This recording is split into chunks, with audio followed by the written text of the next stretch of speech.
الحمد لله رب العالمين والصلاة والسلام أتمان أكملان على خاتم النبيين وإمام المرسلين وعلى آله وصحابته طيبين طاهرين ومن سلك سبيلهم وترسم خطاهم ونهج مناهجهم إلى يوم الدين. أما بعد،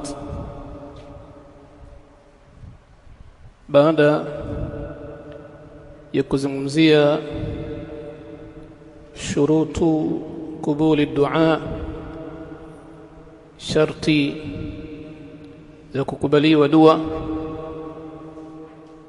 insha Allah biidhnillahi tabaraka taala, leo hii kwa muda mchache huu tutazungumzia kinyume chake,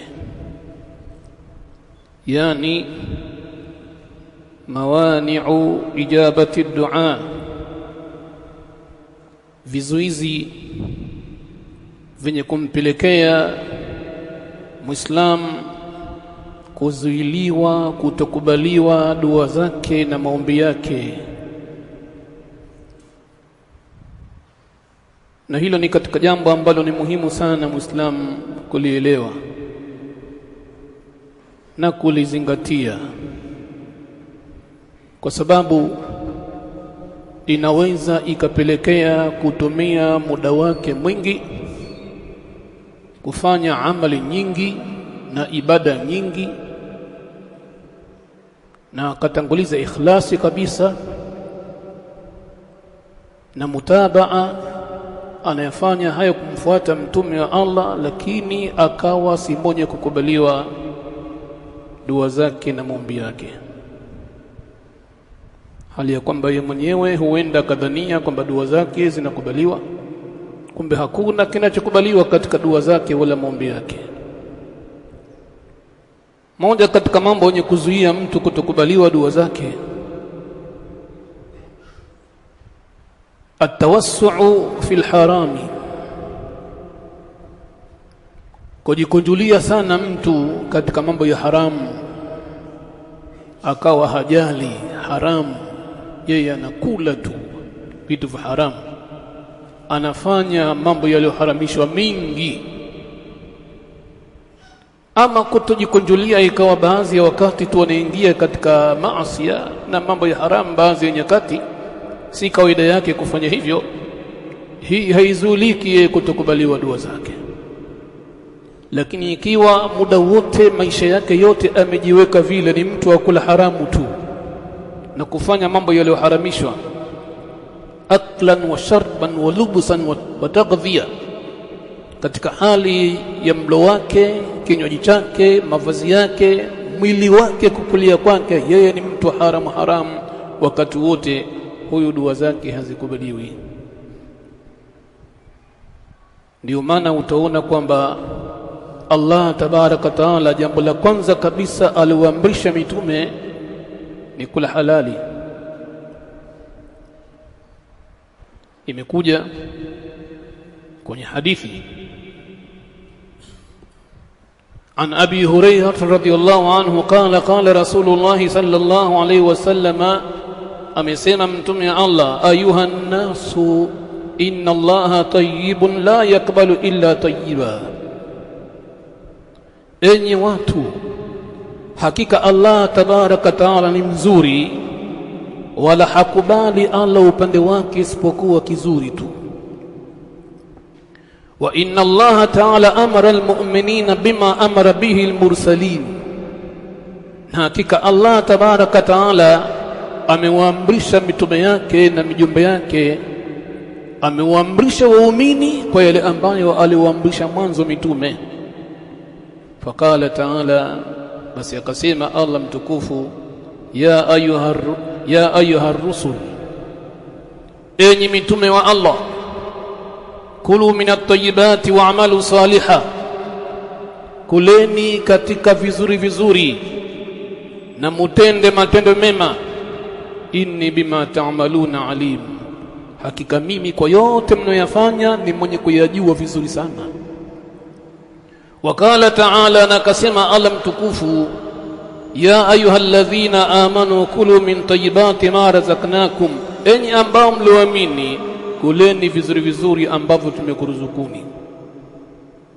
Thumma dhakara ar-rajula, kisha baada ya mtume ya Allah kuzisoma aya hizi akamtaja mtu yutilu safara, ambaye ni mwenye kurefusha safari, ni mwenye kwenda safari ya masafa marefu, anakwenda katika safari ya refu sana, amesharefusha safari yake mtu huyo mpaka ashghathu akhbar, akatimuka zile nywele zake kutokana na upepo ambao unampiga njiani, na akaingia vumbi katika mwili wake mtu huyo, na akawa amechoka sana katika safari, hana kitu, hana kinywaji, hana chakula, hana msaidizi,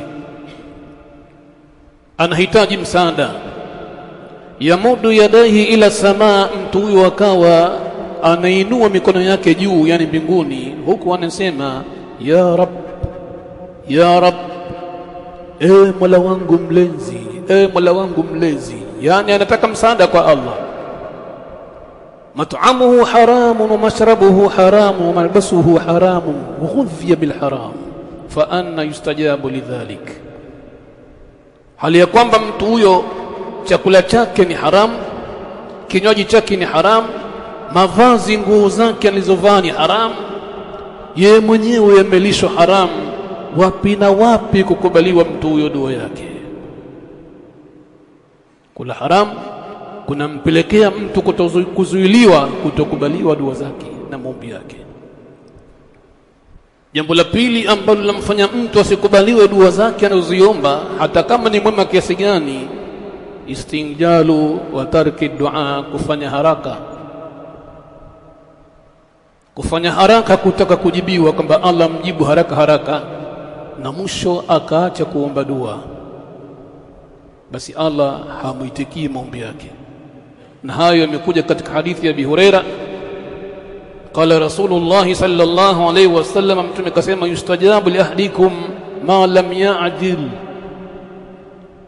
huendelea kujibiwa mmoja wenu dua zake mazal hajafanya haraka mtu huyo. Fayakulu, wakawa nasema kad da'awtu falam yustajab li, kwa hakika mimi nimeomba dua nyingi lakini sikujibiwa hata dua moja mimi. Akisema hivyo, basi naam, Allah anakata kutomjibu dua zake mtu huyo kwa kule kukata kwake tamaa. Fa asaw yatruku dua, kwa kule kukata kwake tamaa akaacha kuomba dua, basi naam, Allah hamkubalii maombi yake. Kizuizi chengine chenye kumfanya mtu asikubaliwe dua zake, irtikabul maasi wal muharramat, kuyaparamia maasi mbalimbali, yani hajali, kila maasi yeye yumo, kila vurugu yeye yumo, na kufanya mambo yaliyoharamishwa, dua zake hazikubaliwi mtu huyo. Qala baadhi salafi, wamesema baadhi ya wema waliotangulia nyuma, la tastabtil ijabata, usifanye haraka kuitikiwa maombi yako. Waqad saddadat tariquha bil maasi, la tastabdil al ijabata waqad saddadat tariquha bil maasi, usifanye haraka katika maombi wewe kutaka kujibiwa, hakika umeizuia njia kukubaliwa maombi yako bil maasi.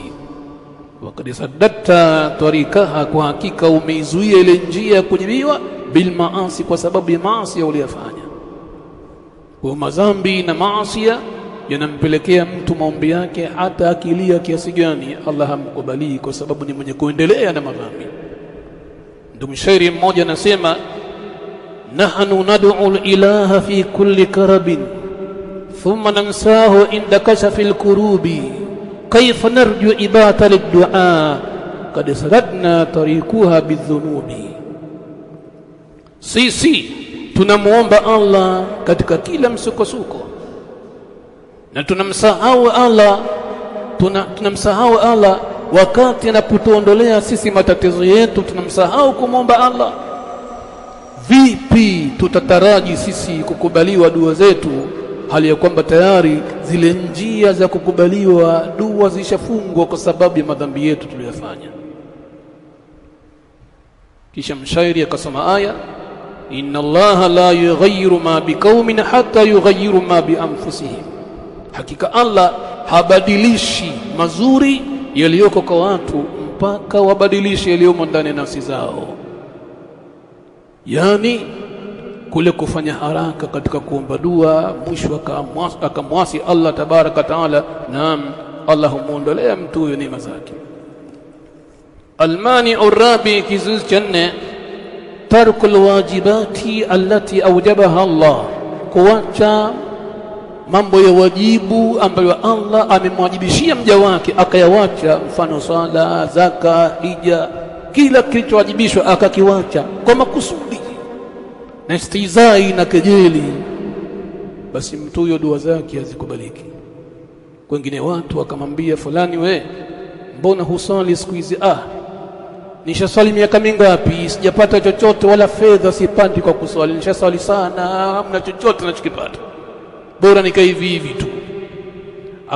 Akawacha mambo ya wajibu. Fulani, we una fedha, kwa nini utoi zaka? Akaona toa jeuri, utoe fedha kwa watu bure tu, yani nishahangaika alafu bure tu hivi, mtu nipige hesabu pesa zangu mwaka zimependekiwa, alafu nimpe mtu pesa zile, nimehangaika mimi nimpe mtu mwingine. Mchezo huo mimi sifanyi, wala upuuzi huo sifanyi. Akaacha wajibu na kufanya istizai. Huyu wataombe kiasi gani maombi yake Allah mkubalie. Kama anna fila taati, kama ilivyokuwa kufanya mambo mema, yakunu sababan, inakuwa ni sababu listijabati dua ya mtu kuitikiwa dua zake. Fakadhalika tarkul wajibati, ndo hivyo kuacha mambo ya wajibu, yakunu mani'an min almawani istijabati dua, inakuwa ni moja katika vizuizi vya kumfanya mtu asikubaliwe dua zake. Imekuja hadithi kutoka Hudhaifa ibn Yaman radhiyallahu anhu, ani nabii sallallahu alaihi wasallam qala, mtume kasema, walladhi nafsi biyadihi, na apa mimi kwa yule ambaye nafsi yangu iko mikononi mwake, yani Allah tabaraka taala, la ta'muruna bil ma'rufi, wallahi mtaamrisha nyinyi mambo mema, ambayo jambo la wajibu hilo. Wa tanhauna an munkar, na wallahi mtakatazana maovu, kwa sababu ni wajibu kukatazana maovu.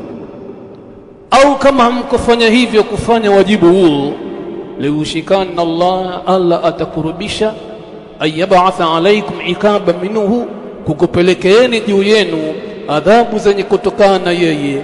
Thumma tad'unahu, wakati huo adhabu shakuteremkieni, mabalaa, mitihani mizito, mtakaa muombe nyinyi, muombe Allah tabaraka taala, lakini fala yustajabu lakum, hakuna dua ya mtu itakayoitikiwa wakati huo. Kizuizi cha 5 chenye kumfanya mtu asikubaliwe dua zake, adduau biithmin, kuomba mambo mabaya, ima kujiombea yeye au kuombea watu pasina sababu. Ewe Allah, waangamize watu wale, watu wema kwingine, kwa kumchukia tu mtu anamwombea dua mbaya. Au kati'atu rahim, au mtu mwenye kukata ukoo, jamaa zake hawaangalii, hawasaidii, hayuko karibu na jamaa zake, mambo ya lazima kuwasaidia, anaomba mjomba, hebu msaidie fulani bwana, kila mmoja maisha yake bwana, naangaike kama alivyohangaika mimi bwana. Hendi katika shughuli huyo, hendi popote, yeye na mambo yake tu, amekata ukoo. Aelewe mtu huyu akipata shida, hata aombe dua kiasi gani Allah mkubalie. Kwa nini? Kwa sababu ya hadithi ya Mtume sallallahu alaihi wasallam, hadithi ya Abi Sa'id al-Khudri.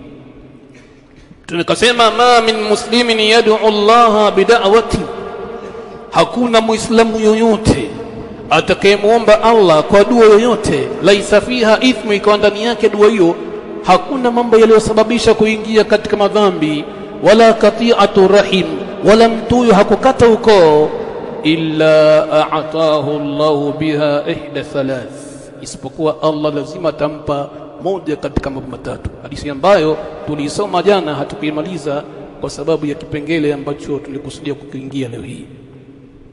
Imma an tuajjala lahu da'wata, ima kwa kuharakisha dua yake, hakuharakisha kwamba Allah nijibu, hakuharakisha, basi Allah atamfanyia jambo hilo moja, ima an tuajala lahu da'wata, ima Allah atamfanyia haraka kumuitikia mambo yake, ataomba atapewa.